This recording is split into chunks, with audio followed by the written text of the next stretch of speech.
और अब हम विश्लेषण कर रहे हैं कि देवभूमि उत्तराखंड की झोली में क्या कुछ आया। क्या कर्तव्य भवन से निकले इस बजट में पहाड़ों के पलायन का कोई इलाज देखने को मिला? क्या पर्यटन और स्किलिंग की नई योजनाओं से हमारे युवाओं की किस्मत बदलेगी? आज के स्पेशल सेगमेंट में हम बजट के हर उस पहलू को डिकोड करेंगे जो सीधे आपसे जुड़ा है और उन संभावनाओं को टटोलेंगे जो उत्तराखंड की तस्वीर बदल सकती है। आगे बढ़ते हैं, जहां बजट का एक बड़ा हाईलाइट उत्तराखंड के लिए इको फ्रेंडली माउंटेन ट्रेल के विकास की घोषणा रही। ऐसे में सरकार का यह मानना है कि इससे ट्रैकिंग और हाइकिंग को बढ़ावा मिलेगा, जिससे पलायन की समस्या पर लगाम लगने की उम्मीद है। चलिए जीएफएक्स के जरिए आपको बताते कि पहाड़ में नई राहें। दरअसल mountain trail eco friendly trailers विकसित करने का ऐलान किया गया है। तो वहीं आपको आगे बताते चले कि स्थानीय रोजगार बढ़ने से पलायन रुकने की उम्मीद जो है वो इस बजट के द्वारा जल्दी है। वहीं हर जिले में गर्ल्स हॉस्टल खोलने से महिला सशक्तिकरण को नए आयाम मिलते नजर आएंगे। माउंटेन ट्रेल की अगर बात करें तो इको फ्रेंडली ट्रेल्स विकसित करने का ऐलान किया गया है। साथ ही आपको बता दें कि स्थानीय रोजगार बढ़ने से पलायन रुकने की जो है वो उम्मीद भी जागी। हर जिले में गर्ल्स हॉस्टल खुलने से महिला सशक्तिकरण को भी फायदा मिलता नजर आएगा। तो आपको बता दें आज का जो बजट पेश किया गया पहाड़ों के लिए, उसमें कई ऐलान किए गए थे। उत्तराखंड के लिए इसे अहम माना जा रहा है क्योंकि पहाड़ों में नई राहें जो है वो खुलती नजर आ रही है। ऐसे में अगर बात करें माउंटेन ट्रेल की तो इको फ्रेंडली ट्रेलर्स विकसित करने का ऐलान आज वित्त मंत्री निर्मला सीतारमण की ओर से किया गया है। आपको बताते चले कि इससे क्या कुछ फायदा होगा। दरअसल स्थानीय रोजगार बढ़ने से पलायन रुकने की उम्मीद है।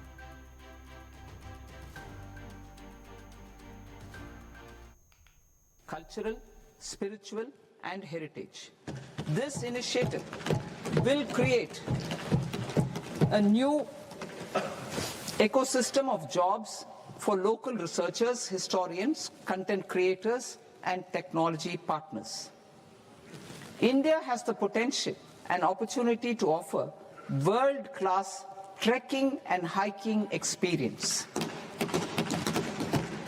We will develop ecologically sustainable mountain trails in Himachal Pradesh, Uttarakhand and Jammu Kashmir. Also in Araku Valley in the Eastern Ghats and Podigai Malai in the Western Ghats. Turtle trails along key nesting sites in the coastal areas of Odisha, Karnataka and Kerala. And 3 bird watching trails along the Pulikat Lake in Andhra Pradesh, Tamil Nadu. It's on the border. तो वहीं आगे सरकार जो है 10,000 guides को training देने वाली है और अगर उत्तराखंड के प्रमुख स्थल इसमें शामिल होते हैं तो हमारे युवाओं के लिए स्किलिंग के बड़े दरवाजे खुल सकते हैं।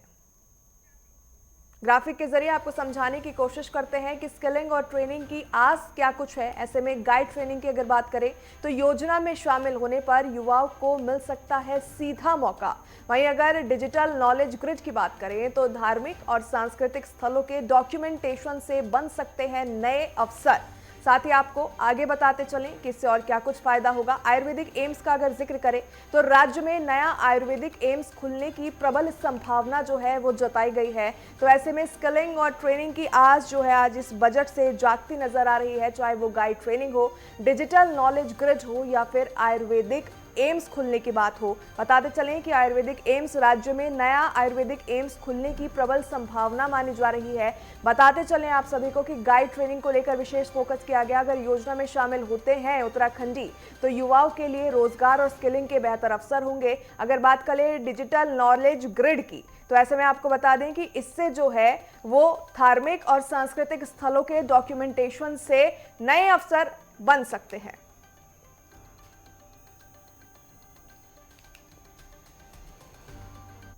तो वहीं खादी और हस्तशिल्प को ग्लोबल बाजार से जोड़ने की कोशिश इस बजट में देखने को मिली। वहीं हरिद्वार और उधम सिंह नगर के एमएसएमई सेक्टर को राहत मिलने की उम्मीद भी जगी है। चलिए अब आपको ग्राफिक्स के माध्यम से समझाने की कोशिश करते हैं कि कैसे वोकल फॉर लोकल को नई ऊर्जा मिली। सबसे पहले अगर बात करें एकीकृत योजना की तो ऊनी उत्पाद और शिल्प को बाजार से जोड़ने की कोशिश जो है वो देखने को मिलेगी। एमएसएमई राहत की अगर बात करें तो छोटे उद्योगों को फंड और पेमेंट सिस्टम में बड़ी राहत मिलने की उम्मीद जो है इस बजट से जागती नजर आ रही है। ODOP, one district one product, Mahatma Gandhi ग्राम स्वराज से पहाड़ी उत्पादों को मिल सकता है नया मंच। तो ऐसे में वोकल फॉर लोकल से नई ऊर्जा उत्तराखंड को मिलती हुई एकीकृत योजना उन्हीं उत्पाद और शिल्प को बाजार से जोड़ने की कोशिश होगी। एमएसएमई अगर बात करें, छोटे उद्योगों को फंड और पेमेंट सिस्टम में बड़ी राहत मिलने की उम्मीद। ओडीओपी की बात करें तो महात्मा गांधी ग्राम स्वराज से पहाड़ी उत्पादों को मिल सकता है नया मंच। तो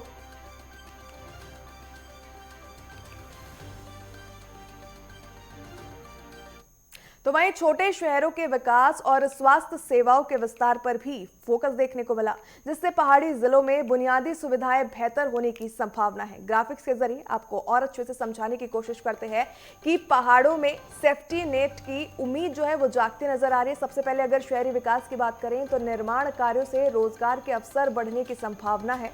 आगे अब अगर आपको समझाने की कोशिश करें ट्रॉमा केयर के संदर्भ में, तो जिला अस्पतालों में इमरजेंसी सुविधाएं बढ़ने से इलाज की पहुंच और बेहतर होती नजर आ सकती है। हेल्थ प्रोफेशनल का अगर जिक्र करें तो केयर सेक्टर में ट्रेनिंग से जो है उत्तराखंड के युवाओं के लिए नए करियर के पाथ खुलते नजर आ सकते हैं। तो पहाड़ों में सेफ्टी नेट की उम्मीद जो है वो खासा दिखती नजर आ रही है। इस बजट से कहीं ना कहीं से रोजगार और प्रोफेशनल टेक्निक्स जो है वो खुलती युवाओं के सामने नजर आ सकती है। ट्रॉमा केयर की बात करें तो जिला अस्पतालों में इमरजेंसी सुविधाएं बढ़ने से इलाज की पहुंच और बेहतर होती नजर आ सकती है। हेल्थ प्रोफेशनल का अगर जिक्र करें तो केयर सेक्टर में ट्रेनिंग से उत्तराखंड के युवाओं के लिए करियर पाथ यानी रोजगार के और सुगम अवसर खुलते नजर आ सकते हैं। शहरी विकास, निर्माण कार्यों से रोजगार के अवसर बढ़ने की संभावना है। ट्रॉमा केयर की बात करें तो लगातार जो स्पेशल ट्रॉमा केयर है उसके अंदर संभावनाएं बढ़ती नजर आ रही है। हेल्थ प्रोफेशनल के लिए भी आज का जो बजट है उसमें काफी कुछ राज्य के लिए देखने को मिला है। तो पहाड़ों में सेफ्टी नेट की उम्मीद जो है बजट 2026-27 से जागती नजर आ रही है। ट्रॉमा केयर में जिला अस्पतालों में इमरजेंसी सुविधाएं बढ़ने से इलाज की पहुंच बेहतर होगी। ऐसे में हेल्थ प्रोफेशनल्स के लिए भी बेहतर आज का ये बजट रहा। केयर सेक्टर में ट्रेनिंग से उत्तराखंड में नए आयाम स्थापित होते नजर आएंगे, स्किल्स डेवलप होती नजर आएगी। वहीं शहरी विकास की अगर बात करें तो उसमें भी चार चांद और नए आयाम विकास के लगते नजर आएंगे। तो कुल मिला के अगर बात करें तो उत्तराखंड राज्य के लिए आज का बजट कई मायनों में अहम हो जाता है, चाहे वो रोजगार का क्षेत्र हो या फिर पर्यटन का क्षेत्र हो। आज बजट के पिटारे से उत्तराखंड वासियों के लिए कई अहम चीजें निकली है। ऐसे में ट्रॉमा केयर की अगर हम बात करें तो जिला अस्पतालों में इमरजेंसी सुविधाएं बढ़ने से इलाज जो है वो बेहतर होगा। वहीं अगर हेल्थ प्रोफेशनल का जिक्र करें तो केयर सेक्टर में ट्रेनिंग से उत्तराखंड के युवाओं के लिए बन सकते हैं नई करियर पथ। शहरी विकास, निर्माण कार्यों से रोजगार के अवसर बढ़ने की संभावना है। तो हर क्षेत्र से अगर देखें, चाहे वो हेल्थ हो, कृषि हो, विमेन एम्पावरमेंट हो, टूरिज्म हो या फिर एम्प्लॉयमेंट हो, लगातार उत्तराखंड के लिए आज का बजट अच्छा साबित होता हुआ। जहां बजट पर प्रदेश की सियासत भी अब दो ध्रुवों पर नजर आ रही है। दरअसल एक और जहां मुख्यमंत्री थामी इसे लोक कल्याणकारी मान रहे हैं, तो वहीं पूर्व मुख्यमंत्री यानी हरीश रावत इसे केवल कल्पनाओं का अंबार कह रहे हैं। माननीय केंद्रीय वित्त मंत्री निर्मला सीतारमण जी के द्वारा जो लगातार 9वीं बार बजट प्रस्तुत किया गया है, मैं उनको बहुत बधाई देता हूँ, शुभकामनाएं देता हूँ। और आदरणीय प्रधानमंत्री श्री नरेंद्र मोदी जी के नेतृत्व में विकसित भारत के संकल्प को पूरा करने वाला ये बजट भारतवासियों की आशा अपेक्षाएं, उनकी आकांक्षाओं को पूरा करने वाला बजट है। और साथ ही जो भारत एक महाशक्ति के रूप में, आर्थिक महाशक्ति के रूप में उभर रहा है, आज दुनिया की चौथी सबसे बड़ी अर्थव्यवस्था बन गया है, उसको और विस्तार देने वाला बजट है। इसके साथ साथ लोकल से ग्लोबल बनने का बजट है और लोक कल्याणकारी बजट है। इसमें हर वर्ग के उत्थान का प्रावधान किया गया है। इस बजट में 2047 के विकसित भारत की कल्पना का बोझ ज्यादा दिखाई देता है और उस तरफ आगे बढ़ने का रोड मैप कम दिखाई देता है।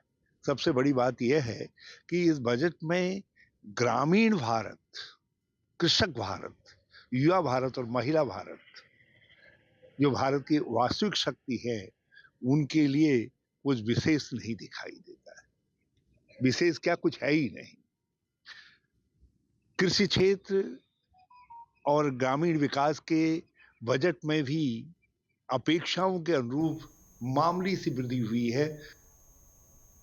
अगली खबर की ओर आगे बढ़ते हैं, जहां बीजेपी केंद्रीय बजट को पलायन पर अंतिम प्रहार बता रही है, तो वहीं कांग्रेस ग्रीन बोनस की अनदेखी से जोड़ रही है।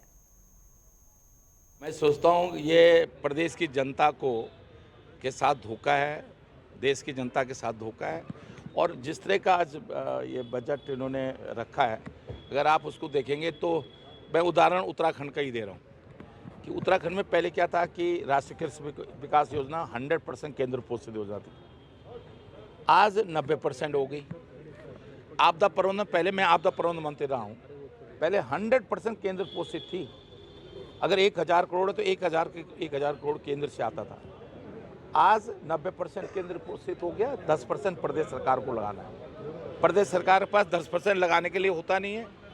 देखिए, 16 फरवरी को कांग्रेस ने निर्णय लिया है कि हम राज्यपाल आवास कूच करने का काम करेंगे, और उसी परिप्रेक्ष्य में आज जो हमारे आंशुवानिक संगठन है उनकी बैठक थी, गढ़वाल मंडल के जिला और महानगर अध्यक्षों की बैठक थी। इसमें हमने अपने साथियों से आग्रह किया है कि 16 तारीख को जो राज्यपाल आवास घेराव है उसमें अधिक से अधिक संख्या में हमारे साथी आमजन कांग्रेस के लोग भागीदारी निभाने का काम करें।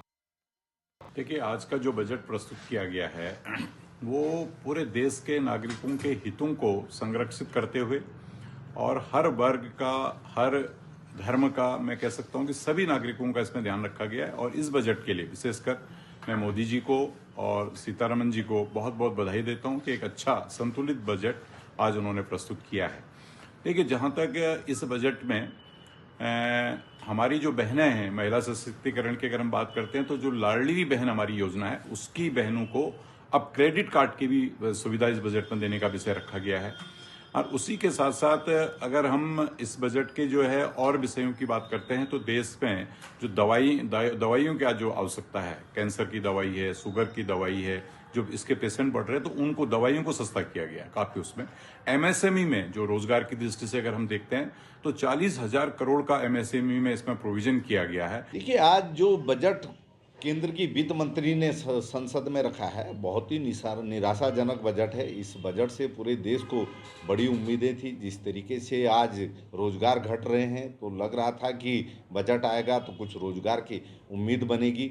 ये बजट न देश के लिए सही है न प्रदेश के लिए सही है। उत्तराखंड को भी इस बजट ने जो है निराश करने का काम किया। प्रदेश की जनता लंबे समय से ग्रीन बोनस की मांग कर रही है, पर्यटन क्षेत्र के लिए उत्साहजनक पैकेज की मांग कर रही है, आपदा में बचाव के लिए बजट में कुछ होना चाहिए था। लेकिन ये बजट चौतरफा निराश करने वाला है। ये न व्यापारियों के लिए सही है, न महिलाओं के लिए सही है, न बेरोजगारों के लिए सही है।